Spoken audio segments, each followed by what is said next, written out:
And we're back to retouching using Photoshop. Let me show the easiest and quickest way to whiten teeth. We simply add an adjustment layer, hue saturation.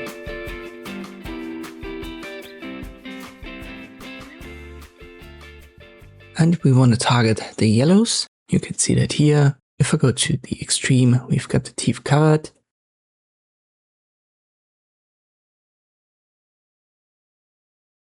And you want to adjust saturation and lightness. Depending on how strong the effect should be, go down with the saturation and up with the lightness. I can even go to the max here and it still looks natural.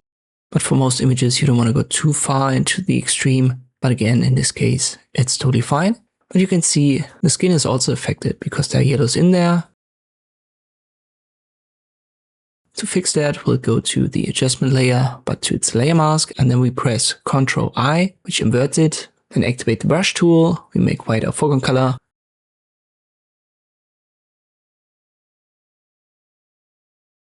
Adjust the size right here.